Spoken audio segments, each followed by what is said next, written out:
Hey everybody, PBR announcer Matt West, along with my good friend rodeo announcer Garrett Yerigan, and we're here to introduce you to some of the greatest athletes in the world. Every week we're going to take you under the American hat of some of the most prolific rodeo athletes from all over Western sports. Get ready, this is going to be a great time. This is Positive Times Talk, and it starts right now. Hey everybody, welcome to another episode of Positive Times Talk. Garrett here alongside one of my brothers in the business, John Harrison.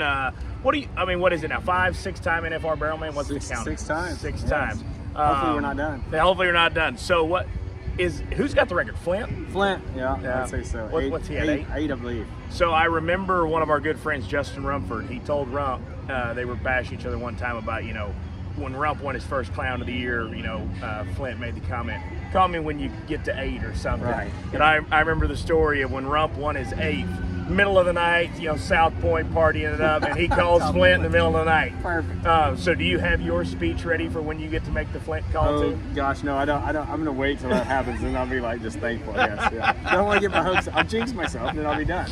I understand.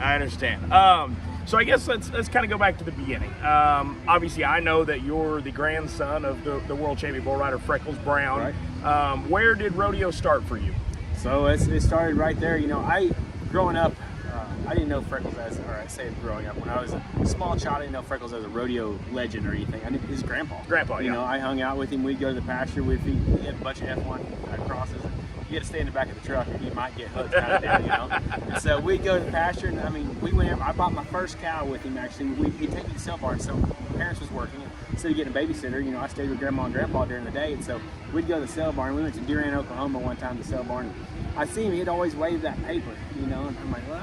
Sitting there watching, I can do that. Well, he goes to get a cup of coffee, and he laid that paper down. So I picked it up, and I just went to waving it. I bought a trailer load of killer cows. I'm sure he was proud of you. He didn't even get mad. Like the guy, he come back and the guy's like, he's been buying stuff, and he's like, oh no, what did he buy? So he kept 2 or 3 of them, and then about 5 or 6 of them returned back to the sale barn next week. Did he keep those 3 just for you? Yeah, I don't know. No, definitely not. Probably to help pay for the mistake I made. That's funny. So, Grandpa, yes, world champion bull rider. So, when you were growing up, where did the rodeo itch? Well, I guess the $1 million question I'm sure you get 100 times doing interviews. What made you get into clowning rodeos? So, when I started learning about him being a bull rider and stuff, and I decided I was going to try it when I was about 10, 12 years old. Got on a couple of steers, knocked the breath out of me, and I was like, no, this I was going to say, I noticed you're not still doing that. No, I'm not. I did not quite have the talent, I guess, it takes for that. But I saw Leon and Vicki Adams at our hometown rodeo, and I'd seen Quail Dogs, and I'd seen all these different entertainers. And that kind of is what caught my attention. Bonnie Williams out of California was performing at a rodeo nearby and actually stopped in at Freckles' house.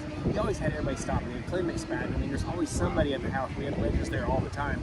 And Bonnie was staying the night there and had her horses there and everything. I was 5, 6 years old, and I was wanting a lesson. She let me hang upside down off this horse and would walk around. I was like, oh, this is me right here. Yeah. Anybody can ride a horse setting up. Right? I want to fall off and do it right. So that's how it all started. And where was the first paid job you ever had? You remember? I do remember. So I got my horse. There's got to be a story here. There's a story here. Okay. So I found some horses from Cotton Roster in 1997, and I sold a pickup that I had at the time, and everything I kind of had I sold to buy a little pump pull trailer. We went to California, bought these horses, came back. That was spring break. My first rodeo was 2.5 months later at the Oklahoma Youth Rodeo Association Finals in Durant. I got paid $33 per. Nice. And I thought I was rich, Right. My dad paid for the fuel over there and all the food. We spent way more than $33 a day doing it. But I fell off my very first perf right in front of a fire jump. It was a wreck. And I was like, I don't know if I'm cut out for this. But this is one of them that, you got back up and did it, and everybody was super happy. And we just kept going with roaming riding, and one thing led into another for performing. I know for those of you that don't know, getting a card in the PRCA is not just you send them the money and you get approved. There's a process, and back, and I think maybe still today for the specialty acts and clowns, you have to get almost a blessing, if you will, from 3 of your peers. Right. You have to get signatures from, I think it's an announcer, another barrelman, and stock contractor. So who were the guys that signed for your card? Because I know that's a big deal to those that get those signatures. So back then there wasn't the signatures. It was the valuation. Okay. Was where it kind of lied. And my my gosh, we were in Saginaw, Texas. Penny Walton and Kelly Brock. Well, we had talked to Johnny Walters, which I guess come to find out you're not supposed to talk to the PRC stock contractors and kind of line up a run, I guess. So anyway, Johnny's like, if y'all can get your card, I'll hire you. So we went to Saginaw, Texas. Charlie Throckmorton was there. Of course, I've been to enough rodeos. I knew who Charlie was, and I shook hands with Charlie and stuff. I didn't really think about him being the guy, and it started making sense toward the end of it. I'm like, I bet he's the one watching this, you know. Sure enough, he come out and introduced himself again and shook hands, and he was like, welcome to the PRCA, and we were like, yes! That's cool. So we booked the first run of rodeos with Mid-States Rodeo, Johnny Walters, and we left out that first week of June. So I had a bump pull trailer. I'd pull a bump pull around, but I ended up buying a pretty good sized gooseneck. And I'm fresh out of high school, you know, and I'm fixing to hit the trail. And my dad's kind of nervous because, you know, I'm fixing to pull this Featherlight trailer down the road, and he's getting me out in the pasture, and he puts these buckets up, and he goes, you do pretty good going forward, but you got to practice some back. Right. So I get these buckets out there, and got them set up, and I run over every bucket. And I'm like the day before I leave. And Dad's like, oh my gosh, just make sure you go forward all the time. Yeah. You know? So we made it through the summer. I didn't really tear up anything. So that's good. That's good. You live in Soper now, Soper, Oklahoma. It's about the size of this fairgrounds here that we're on today.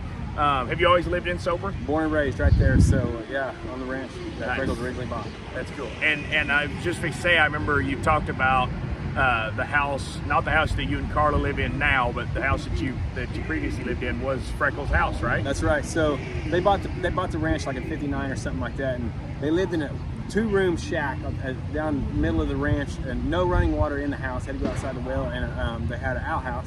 And my grandpa told my grandmother, he said, if I can go win Madison Square Garden, I'll put a brand new door on the outhouse. And she was like, you know, because she said she'd go to the bathroom and no bull would be looking through the ladder.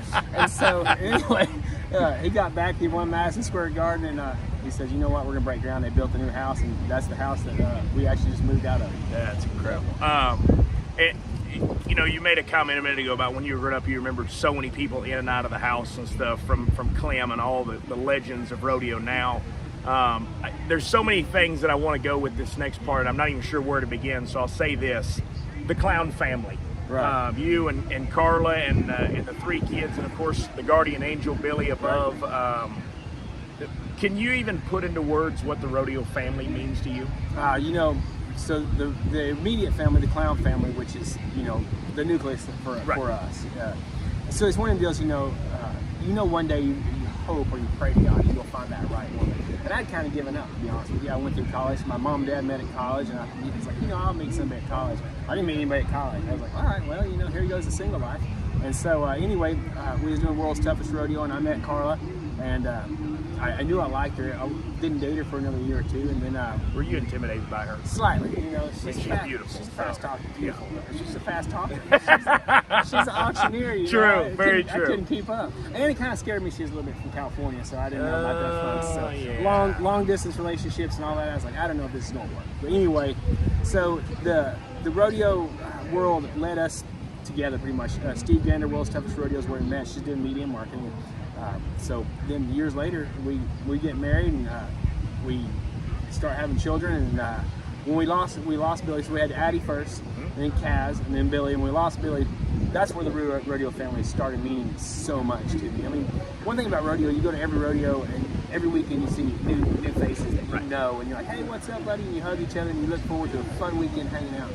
But when you lose somebody that's super close to you, and I feel that day, it was in October 17th of 14 when it happened. It's the same day that the NFR picks, or the selections for the National Finals Rodeo for the Brownland. And Justin Rumford got it that day, and he couldn't even enjoy his day because of the bad news that, you know, one of his good friends had lost a baby. So anyway, with the rodeo family that come together that day, I mean, people just started coming to the house, and everybody, we had church service on that Sunday in the yard full of rodeo cowboys and stuff. And it just, that's whenever we knew we was going to get through this with friends, family, and faith. Those 3 F's. Yeah. That's what really, any kind of tragedy you can get through. I was going to say, I remember the day I was with Rumford actually there at the Prairie Circuit Finals in Duncan. I did music there a couple of years, and I remember waking up to actually a text message from Gizmo, and, you know, telling me about the news of her passing. And I mean, it hit me like a ton of bricks, and Rump and I right away we decided that the rodeo ended. Do you remember what day of the week? Was it a Saturday? It happened on a Friday. On a Friday. Yeah. So we finished in Duncan the next day, and first thing Sunday morning, me and Rump got up and drove to Soper. And I remember I didn't know you real well at the time, and it was almost just like that day. You know, God puts the people in our lives for a reason, and you know we've been great friends since, and become closer every year and stuff since. And I just remember that week where we just us and there was other people that brought their trailers and camped out in your yard and stuff, and yeah, it's crazy how tragedies like that bring us all together. It is. But I'm thankful that it did. You know what? It's amazing. The love that's out there and what it does. I mean, we knew we wanted to have a cemetery on the ranch, and when we got back from town and we talked to Jackie Jo Perrin, there was an actual world champion barrel racer back in the day, and she's a lawyer there in town, and she's like, let's just do it, and we got the county commissioners behind us and stuff, and we come home, and where we had picked out where the cemetery is going to be, there was past specialty acts out there on our lawnmowers getting everything ready. And just it's amazing how everybody just come together. We didn't have to do hardly anything to prep for the services and stuff because of the love of the family that came together out of rodeo. And fast forwarding to today, up there the hill that Heaven's Half Acre is that God's Half Acre. God's Half Acre, and now the house that you live in currently sits right next to it. So and now since then your mom's passed away and she's buried there right next to you. That is correct. Yep, right next to it. So it's a special place and just a gorgeous.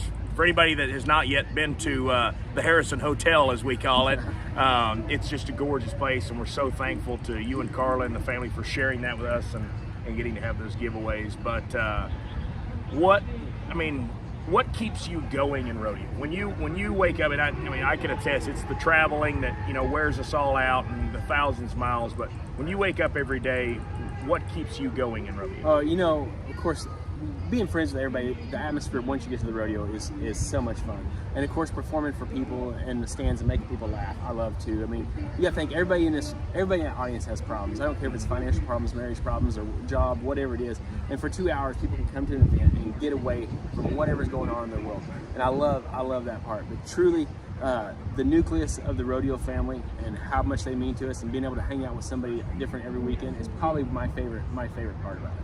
And that's a good point too. I mean, being somebody, it's not as bad for announcers because we're not trying to find necessarily comedic relief, but it's got to be hard for you and all the other barrelmen in today's climate with all the stuff on the news and all the different situations. It's got to be tough to find that comedy, but you do it so well of just being able to let your hair down and people feed off that hey, this guy's fun. We're going to have some fun with John tonight. Well, I appreciate it because comedy is so tough nowadays. Because no matter what you do, you offend somebody.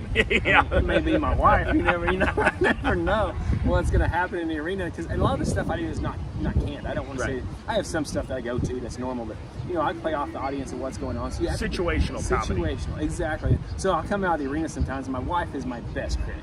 She's the one that'd be like, I wouldn't have said this and I wouldn't have done that. And I'll come out of the arena and she'll get on to me for something. But you have to try to come up with something right then because timing is everything. If you don't say it, you're going to not everything. It's the only thing. Liesl taught us that. Yes, for sure. And it has to be non-offensive, clean, and it makes sense at the time. So you have to try to come up with something that's witty. So it's pretty tough. And my wife learned that by working her own rodeo one time. Yeah. Okay. So that's a good story. There's actually two stories.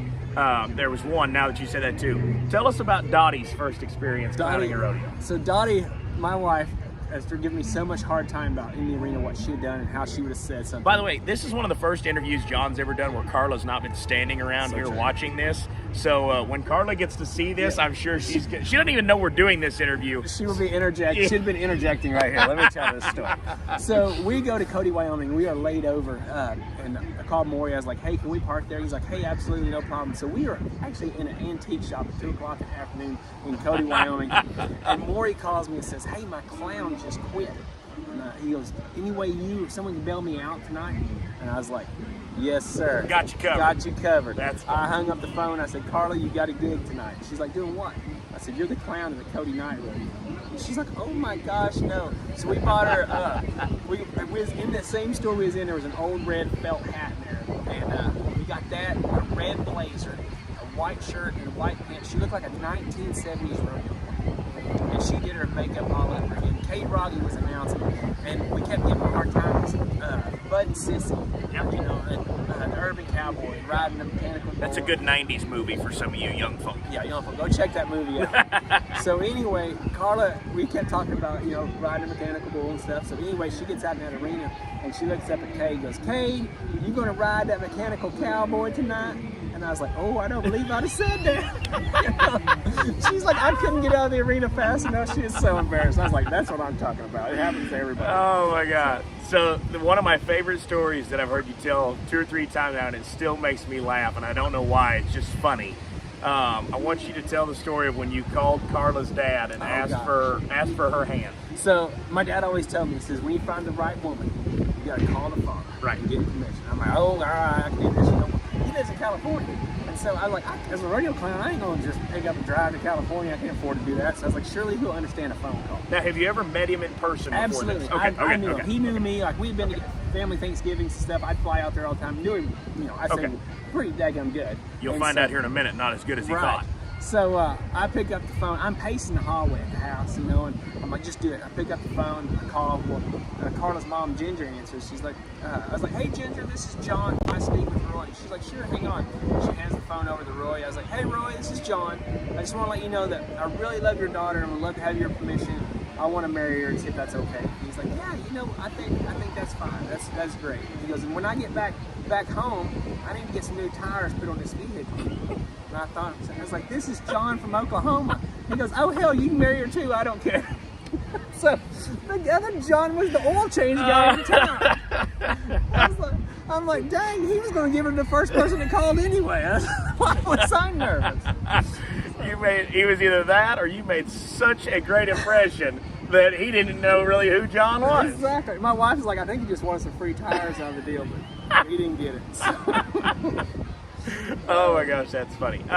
So obviously you clown, barrel man, specialty act of the year, comedy act of the year.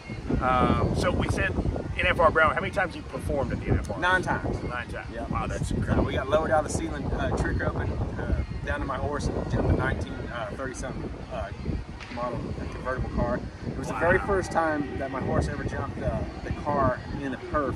Was at the NFR. Oh, no pressure. No pressure. My dad was super nervous. Super nervous. Oh, I bet so. So that's kind of your busyness. Carla, talk about all of her irons in the fire. Oh gosh. So we're in the rent house business. When we got married, we decided right quick. Rodeo does not have the best retirement program. There's actually not a retirement program. If you don't invest your money right, you'll be rodeo until you're 95. So we bought some rent houses, and we're 24 deep in them, I think, right now. Holy cow! So that is my wife's daily headache. I talked to her just a while ago when she was getting carpet in one, moving people in. It's daily headache for her. But she's the auctioneer. Yeah, so, that's cool. Yeah, she's flying out to California this weekend. Salinas is going on, and she's got it's kind of handy because Salinas is her hometown. Perfect. And she's doing an auction right there. Has no relation to the rodeo at all, but she helps pay for a trip. She'll go to the rodeo and go see friends. Plus, on top of everything else, my personal favorite venture of theirs, they own a liquor store. We do own a liquor store. I always joke that I had to put the liquor store in to support her habits. So, yeah. The liquor store was really good during COVID. Thank goodness we had it, because we found out how non-essential a rodeo clown is. Yeah, one-stop shop in Hugo, everybody. Check it out. And then let's talk about the kids. Let's talk about Addie first. She's growing up. Gosh, I feel like she's older than I am. She's so mature for her age. She is like that 13-year-old going on 25. Yeah. But she's the one we should have had doing this interview. She is so good at it. For sure. She has the interview deal going right now where she has behind the scenes of rodeo with Addie, and she has to go and she'll interview. I was like, she has the best opportunity because she sees all these guys, and they all walk by the trailer at Slack or whatever, and so she'll pick somebody out to interview, and she hasn't even got them all posted on her YouTube site. It's a hold-up job. It's definitely not. I'm not taking enough to do it, so you can't blame anything on me. That's true. That's Addie. She's the mother hen. So where did that come from? What made her want to do that? I mean, that's cool. Well, I'm just curious, where did that come from? She had mentioned to her mom that she wanted to do something. She kind of liked the idea of asking.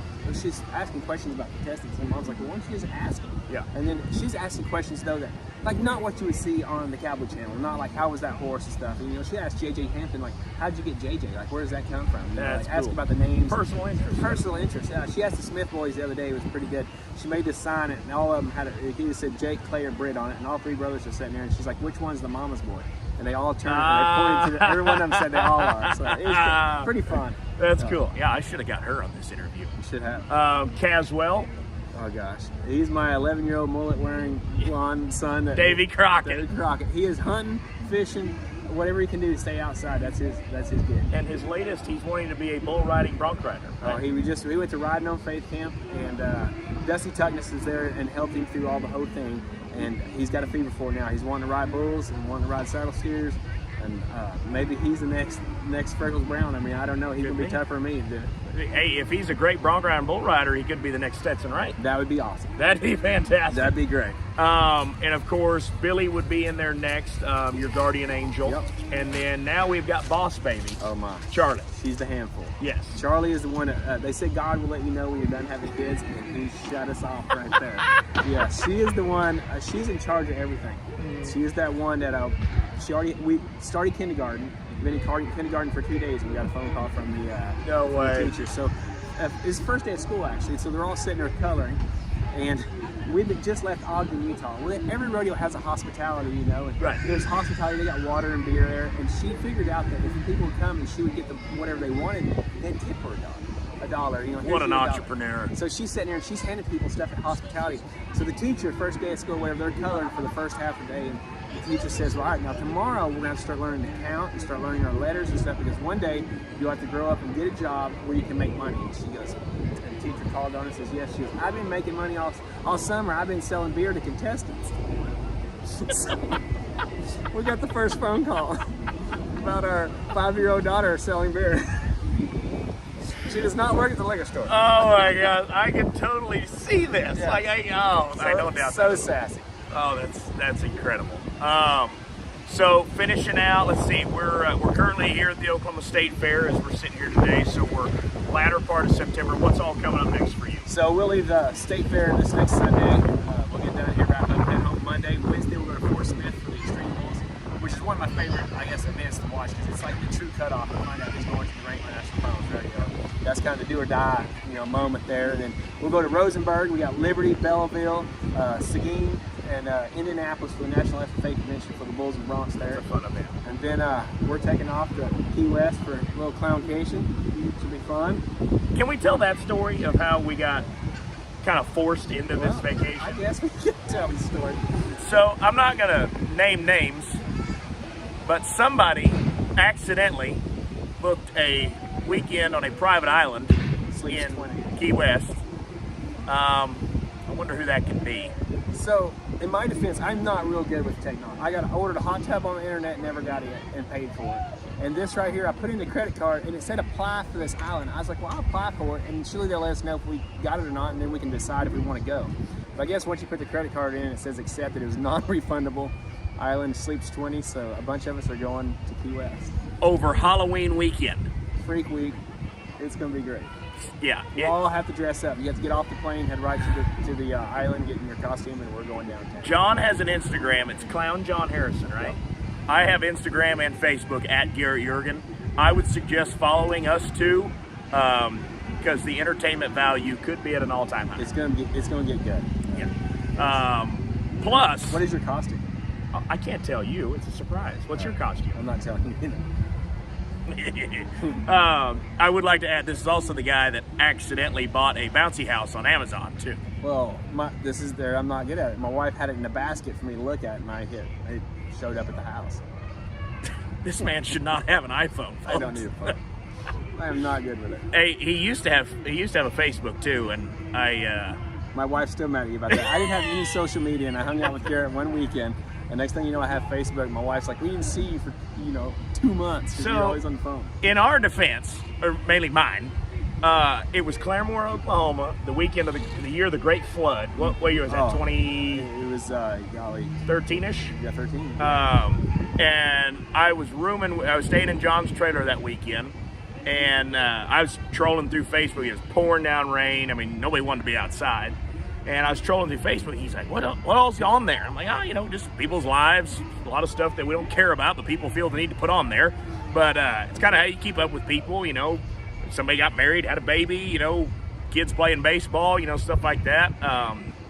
It really is a good tool for announcers, because we learn a lot more from there sometimes than bios. But he's like, oh man, a day like today, that'd be kind of nice to have something to kind of catch up with people. And he's like, how do you create one of those?